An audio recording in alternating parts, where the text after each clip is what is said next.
Hey everybody. Thank you for joining our webinar today, Leveraging AI in an App Landscape.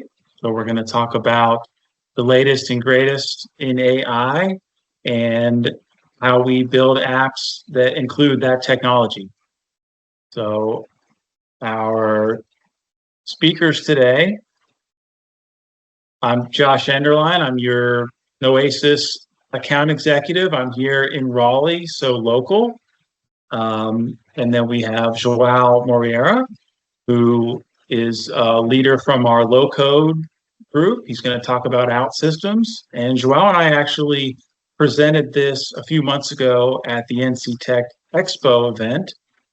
So some of you may have already seen this, but today we're lucky to have Joao Martins from our data and AI group. He's a leader from that group, so he can give you a little bit more detail past what I was able to present. So moving right along, before we get totally into the topic, I want to make sure I give you some context and introduce you to Noesis so that you know who you're talking to today. We are an international IT services company. A few years ago, the decision was made to grow the U.S. presence, and we opened up a U.S. headquarters in Raleigh, North Carolina, so we're very lucky for that. As that team grows, we're still delivering most of our services in an offshore or nearshore model in all of these most desirable locations around the world. So Portugal, Brazil, Spain, Ireland, very great places to have offices. And you can see there some of the top partnerships that we hold around the world. OutSystems and low code is a big part of that. But there's some other, you see some security, you see Microsoft, you see Click. So some great, top technology partners listed there. Again, today we're talking about building apps, we're talking about AI, but really what we always talk about at Noesis is delivering solutions. And we do that by bringing expertise from 9 different business units or 9 different practices, starting with sort of the main pillar of IT that we all know of, IT operations, your data center, your network, your service desk, cloud and security. We have a really strong security practice, including a SOC. So sort of that core part of IT, and then getting a little bit closer to on topic. Joao is going to share a little bit about our AI team, which is part of our analytics group.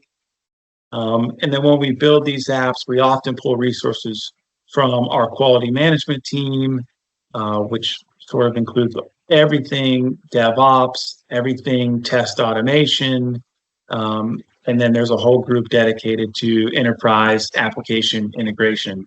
So a lot of that is sort of around our topic in terms of building apps. And a lot of the apps that we build, we do in our low code solutions group. And we're talking about our partner OutSystems and their low code platform today.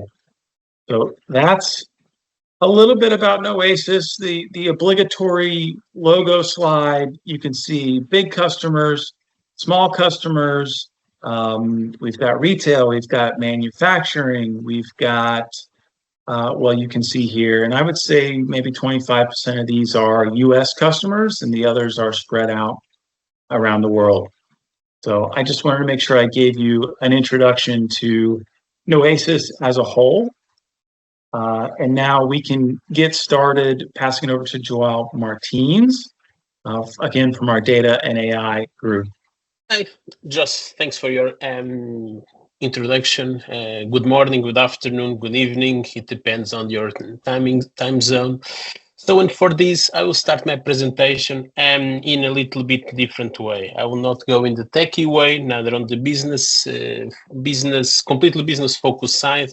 I will try to share with you guys a little bit from the CIO side. So, in the end, this kind of solutions needs to include both IT and business, and from the business side, of course, that the CIO side is always the most relevant. So with that, I will start with a small graph. So basically, what we can see is that in the end of Q3, it started to appear Gen AI, generative AI projects, LLM topics. So we can see that in that time, an exponential use of it in that time in Q1 to 2023. So basically, this kind of projects started to appear like a business as usual. People start to test, people start to try, people start to implement or try to implement small POVs of these projects. And from the other side, what we saw is that the usage of ChatGPT started to decrease. Why? Because people start to have their own ChatGPT. People start to use inside the companies their own ChatGPTs, and that is a little bit why we are here today. How we can join Gen AI area with a fancy and good-looking front end. In this case, developed with our partner OutSystems. So, and just looking a little bit into the past. So basically, what we saw in Q1.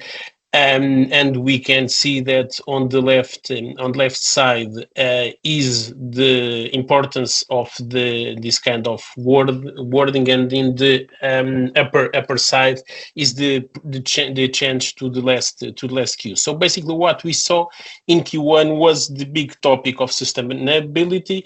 People thinking that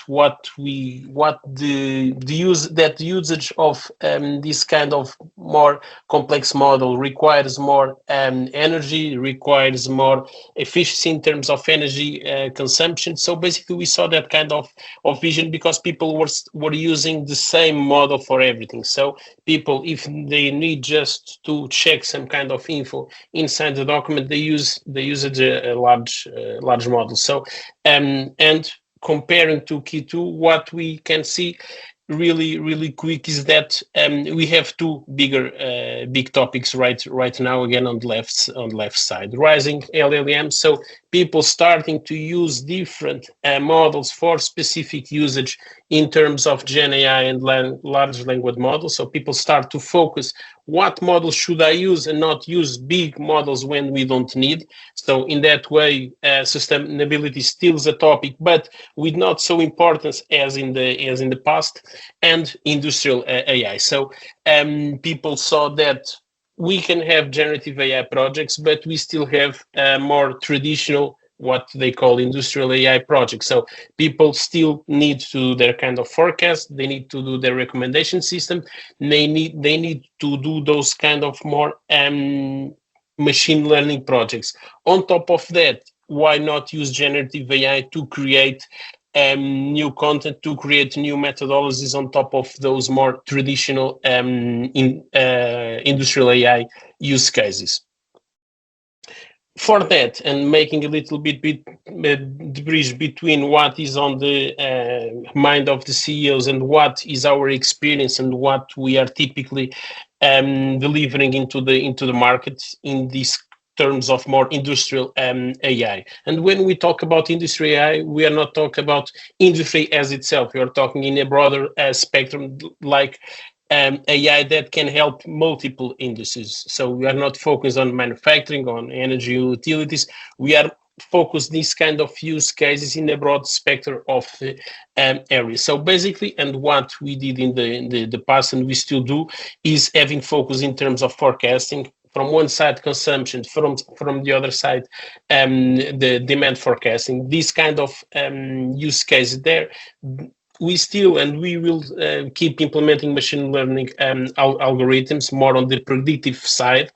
Optimization recommendation system, by the name you can understand the topic, and you can understand what is the kind of projects that we do using these more traditional predictive AI.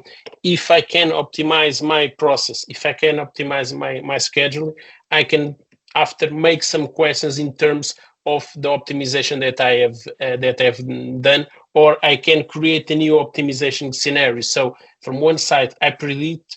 from the other side, I will generate new content. The same for recommendation systems.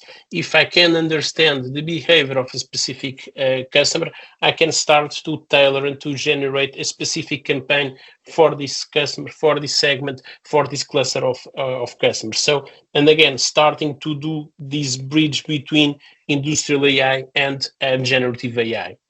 And the more physical examples that we typically work from one side, detection of failures, and from the other side, predictive maintenance, using for that RCA, Six Sigma, Lean methodologies, and from the PDM side, everything that is around condition monitoring, optimization, maintenance planning. So these kind of use cases, this kind of industrial examples that I am presenting, they still exist. The market still need them.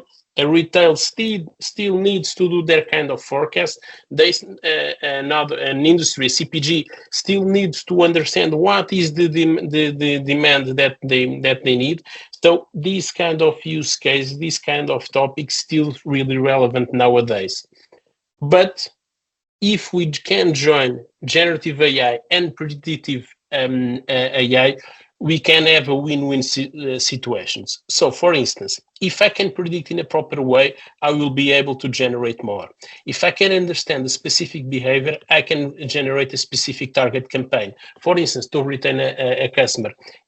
If I can understand, I can generate new content. So basically, if I have these two capabilities, why not having them together? So from the one side, if I'm predicting that a customer is starting to churn or is starting to move from one segment into another, if I can understand that the behavior of a customer is different from the typical one, I can start to generate a specific target campaign according to the profile of that customer. So I will not generate generic campaigns. I will generate targeted campaigns because I know my customer, and I know my customer because I have some kind of machine learning projects on the predictive side. So these two main areas of AI, they are on the top of the head of CEOs. They are on the top of the business plans from our experience in our customers. But again, we cannot look one thing or another thing. These two topics can be used together, and I will give some examples later on my presentation. And here they are. So basically, and why not doing this exercise? If I can understand my preferences, my market, the customer market trends, I can provide insights to the generative AI model. If I know the behavior of someone, I can create a target content for that customer. If I can understand in a predictive way what they typically buy, in what time, in what amount, in what kind of situation, I can generate a specific target campaign for that customer. And again, I will not be generated completely open campaigns. I will know what to position because I will know my customer.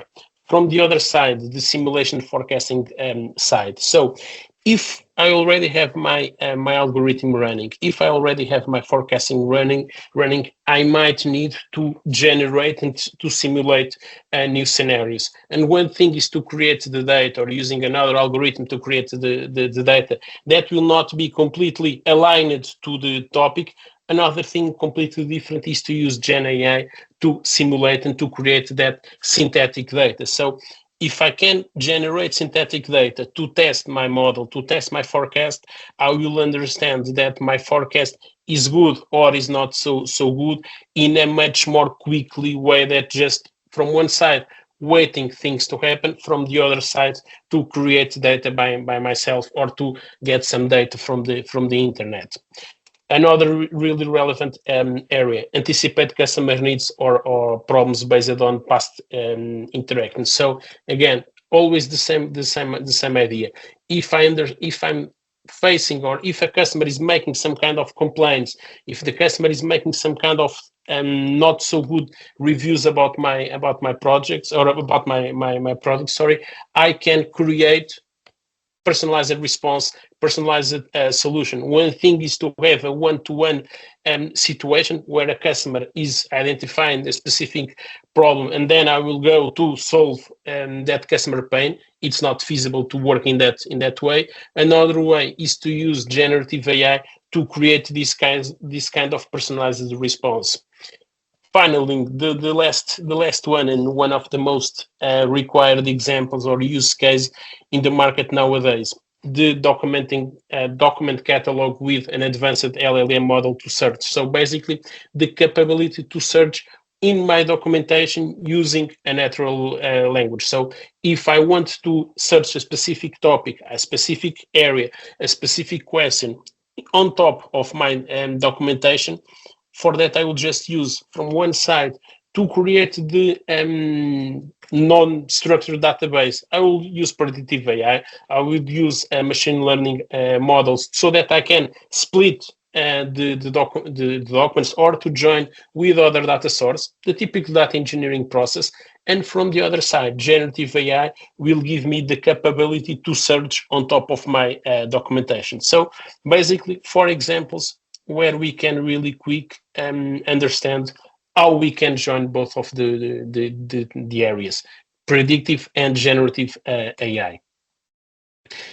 One question that our customers always, or in the most cases, they do to us, okay, how do I start? How can we implement these kind of projects? So basically, our suggestion and from our experience in the market right now, focusing on the right business case, we can do everything in PowerPoint. Like I always said, in PowerPoint, everything works, everything is completely feasible. But if we don't focus on the right business case, we'll start to have different ideas, multiple roadmaps, multiple methodologies. So we will start to overthink and less doing. So topic, goal, focus on the right business case, doing a clear definition of the problems and how we want to solve those business pains.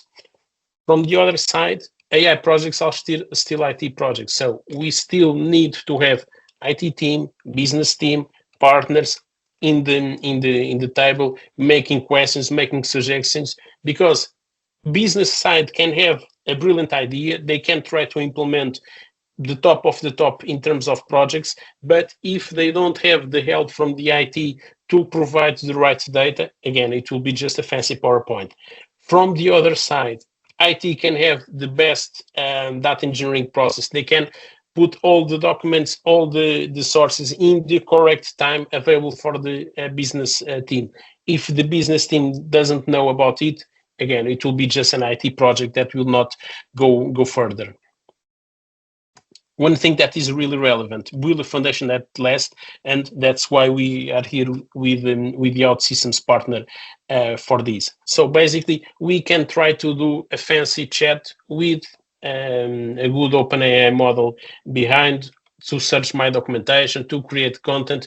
But if I'm just doing this in a POV/MVP without scalability, 1 people will use, 10 people will not use, because it would not be easy to use, easy to deploy, easy to implement. So build a foundation that will last, think in a good front end, in a good low-code solution to implement that front end, to implement and to use all the out-of-the-box APIs that already are in place, and not doing things from scratch, because in the end it will not be the best solution.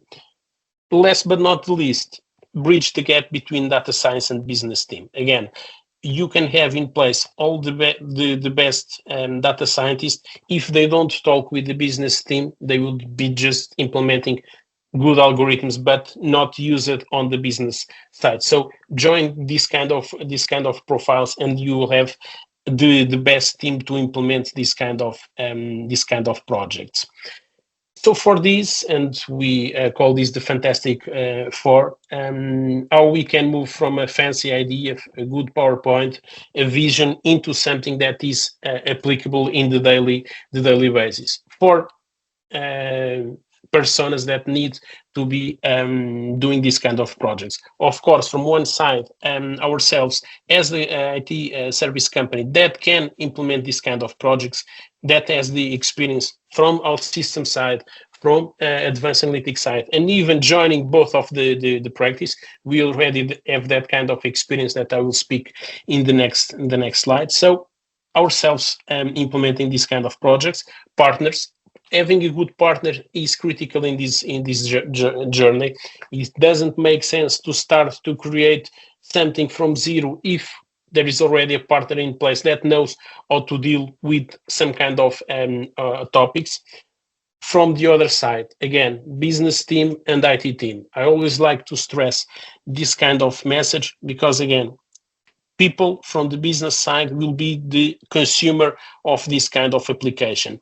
IT will be supporting this kind of tools. So AI projects need IT support and IT trust, but from the other side, they need usage from the business side to help them in their current struggles and their current business pains. Interesting way of thinking in our opinion, but really use case, real implementations that we already did joining this kind of technologies, Gen AI slash plus OutSystems. So we started doing this kind of journey with a tailored ChatGPT. So we have a challenge from one company that they wanted to create their own ChatGPT, and I will later show some screenshots, because they wanted to have not the control of who is assessing the tool, what is the kind of question being done, seeing that someone is doing more questions, less questions. That was not the topic. They want to have a first filter in terms of internal policy. We don't want people to ask for specific topics because it's sensitive. So we can do that using that kind of internal policy as the first layer in terms of prompt. They wanted to have a user control access. They wanted to have the centralized cost revision. So they wanted to be able to understand what was happening, how things were doing, what are the most relevant topics, not from the controlling side, but from the helping side. Okay, how can I help people to use better this kind of tool? From that, we move it into the typical RAG system. So the capability to search in internal knowledge base, the capability to search with natural language on top of my documentation. And this is really interesting because from one side, we can validate and we can understand the quality of my documentation. If I make some kind of questions, if I don't have the right answers, the documentation is not well structured, the documentation is not well detailed. So from one side, I can understand or I can identify potential changes in my documentation, but from the other side, I can understand if my documentation is missing. So if someone is making a question about a specific topic and the answer is, I don't have the answer for that, is because that documentation does not exist and we need to create that documentation too.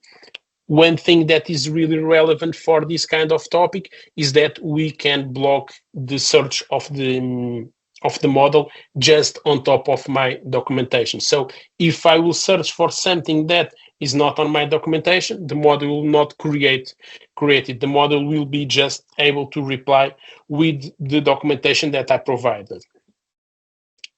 But from the other side, what is really important is this topic to the creation of new content, creation of new templates, creation of new topics, new phrases, new marketing actions. So basically, and using again my internal knowledge base, I can create or I can have the model, the capability to create new content on top of my documentation. So as in the previous example, we make something that was searching.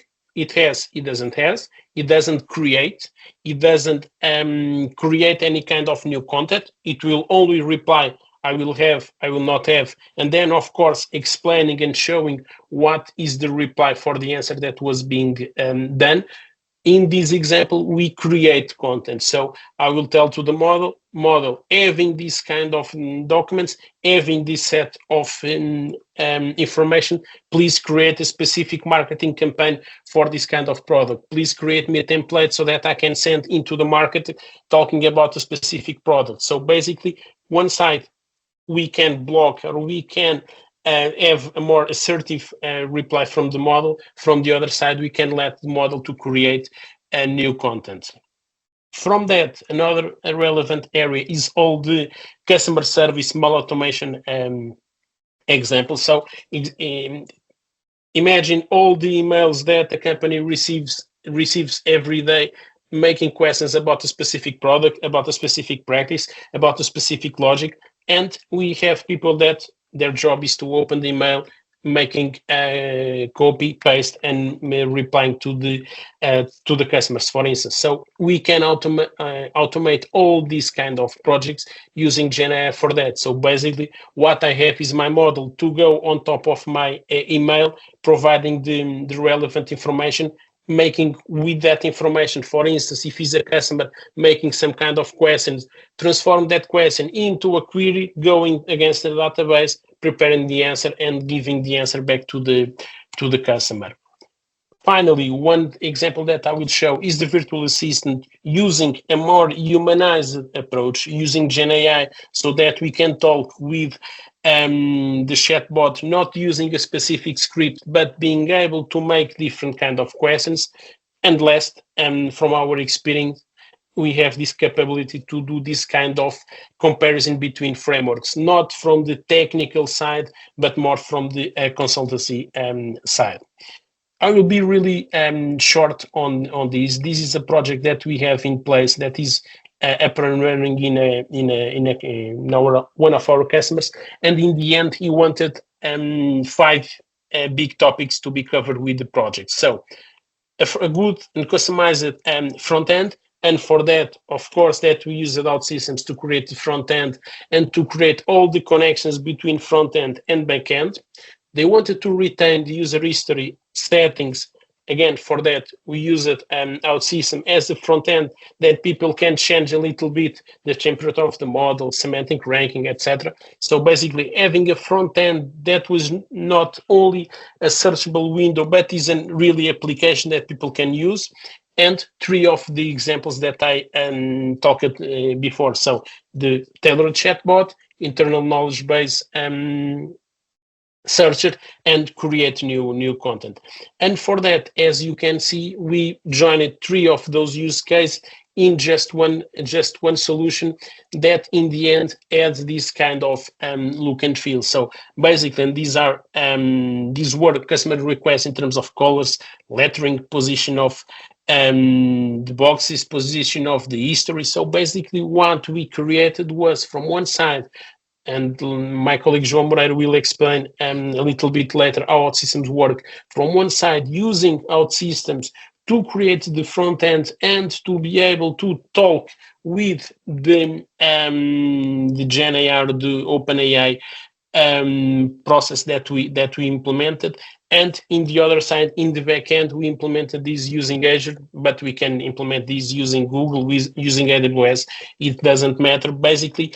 Or we can even join models from one side or from the other side according to the need. But basically, this is our approach to make this kind of projects.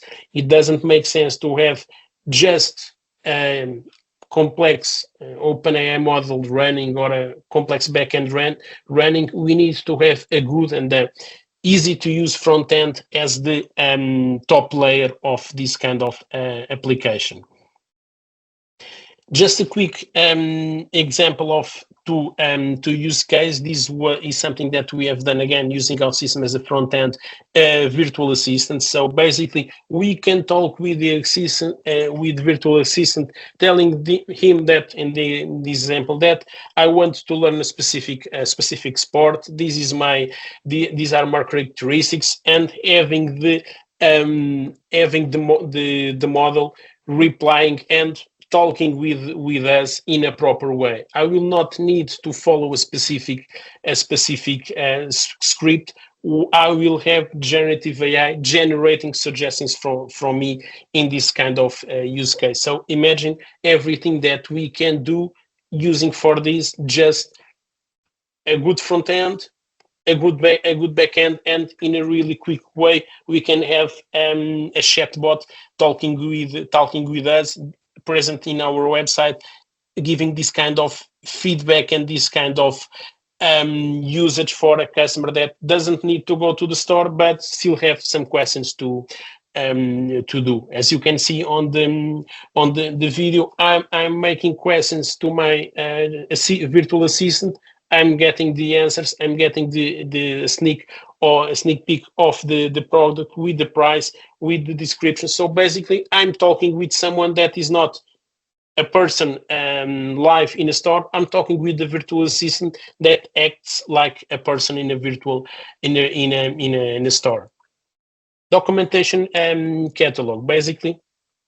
And as you can see in the video, we embed this solution. We can embed this solution in customer layout, with customer colors, with customer documentation. So basically, what this can provide is an embedded solution. We can put this solution in other solutions. I'll not be just locked in one system or application.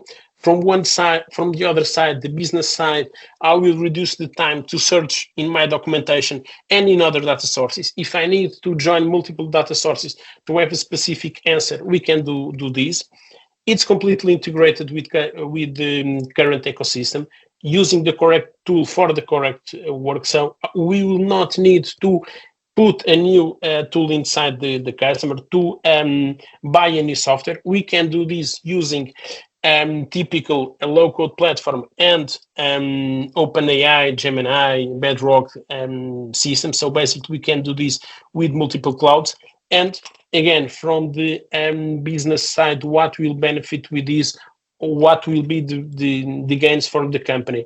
It will be a much more easy way to search in my documentation with a fully language model behind running this kind of questions and giving the feedback to the customers. And I will be really brief on this slide, just a little bit of how this works. So basically, on the left side in blue, everything that is a tailored user interface, and for that we use OutSystems, and then we join this, or we mix this kind of interface with, in this case, were services used with Microsoft. We join and we mix and we connect OutSystems with this orchestrator that in the end was the bridge into, from one side, cognitive search, from the other side, the OpenAI. So basically, back end and front end, they are not two completely or two separated areas. They are orchestrated and they are joined with this kind of strategy that we implement. So, and to wrap up, from one side, OutSystems as the front end. From the other side, the back end can be done in whatever cloud and whatever provider a company has. Awesome, Joao. Thank you. With so much talk around AI, I just think it's great to see how our customers are using it in the real world. So thank you for that. Now we'll pass it over to Joao Moreira to talk a little bit more about the front end and low code and what makes OutSystems such a great option for that. Go ahead, Joao. Thank you very much, Josh. So as we just saw, we just got a deep dive into how to leverage AI in the application landscape. So now I'd like to tell you a little bit more on how we can leverage OutSystems to accelerate this process. And to do that, I would like to start with an overview of the current low-code landscape. So as you can see by this report, OutSystems is not just any low-code platform. OutSystems is the number one low-code platform. Not only is currently the leader, as it has been in this quarter for 6 years, and is the third time in a row that is recognized as the highest. So now let's deep dive a little bit into OutSystems and understand why that's the case. So with OutSystems, we can build full stack applications. We can easily integrate these applications and extend with virtually any systems. And all of this with full lifecycle support. And all of this, both in web, on mobile, or to expose web services of or APIs. But let's deep dive into each one of these topics to understand them a little bit further. So let's start with full stack. So what do we mean when we call OutSystems a full stack application development platform? Well, basically what we mean is that you can build applications from the ground up. Everything needed from the front end to the back end is included in the platform. I like to think of it as building with powerful building blocks that can automate and accelerate a bunch of tedious and error-prone tasks. The creation is done in a visual development environment where you can assemble these different layers from a set of building blocks, like the front end, the back end, process orchestration, integration, data. Basically, everything you need to create complex enterprise applications can be done visually using OutSystems. The platform caters to different skill sets of developers. Less experienced developers are able to become effective full-stack developers in a matter of weeks, while experienced developers are able to move much faster, avoiding mundane tasks that consume most of their time when coding manually. And what's amazing about this visual approach is that it's the same, independent of the type of application you build across web and mobile. So how about integrations? So with the platform is extremely easy to integrate and extend. The platform has everything you need to create and deploy applications or even leverage existing systems or external services. You can quickly integrate with REST or SOAP APIs, cloud services, enterprise systems, or any databases. And if you need to extend the platform with custom code, you can. With OutSystems, developers are always in control of what they create. But sometimes developers wonder if they are going to hit a wall with the platform. They worry that they might face a limitation later in the development process. Well, let me tell you, they won't. OutSystems is open by design to allow all layers of applications to be extended with their own code. The platform has an open source community code repository called Forge. There you will find modules, connectors, UI components that can help you to speed up the app delivery time. Forge has over 2,000 connectors, all of these with millions of downloads. You can use these pre-built connectors to connect with enterprise platforms like Salesforce, or easily incorporate the latest AI capabilities from Azure as AWS, just like Jean-Martin showed you. And all of this without having to learn the technical details of each one of these integrations. But if there isn't an existing connector that meets your needs, no worries. You can always create your own with the platform and share it with your team. So how about lifecycle? The platform also provides a full DevOps solution out of the box that supports continuous delivery and continuous integration. OutSystems supports the entire development lifecycle. You can create and debug applications visually, test them directly on mobile devices or in the browser, deploy them across environments, and capture feedback directly from the apps. Everybody in the team has the power to deploy with a single click. The platform will handle all the dependency analysis, code compilation, database scripts, and this will make sure that your architecture never breaks. As you can see, there is no need to establish complex technology stacks to achieve true continuous integration and continuous delivery practices. But if you already have a DevOps practice, the platform gives you the integration points to fit your existing environment. How about the experiences? OutSystems enable teams to create a wide range of rich and engaging digital experiences. You can create user interfaces from any form factor, web and mobile, and things that you might not even be thinking about yet, like chatbots and integrations with virtual assistants. Think about your digital experiences reaching any and all touchpoints. And OutSystems will ensure that the interface looks great, regardless of the design skills of the developer. The platform provides a rich, beautiful UI kit that you can use to create experiences across platforms. These can be packaged as themes, templates, and patterns that can be reused across channels. You can use them to create your interfaces, adapt them, or create your own brand consistency across teams. You have complete control of the user interface, down to individual pixel. And finally, the platform also allows you to expose APIs and web services that can power other experiences and connect to other business applications.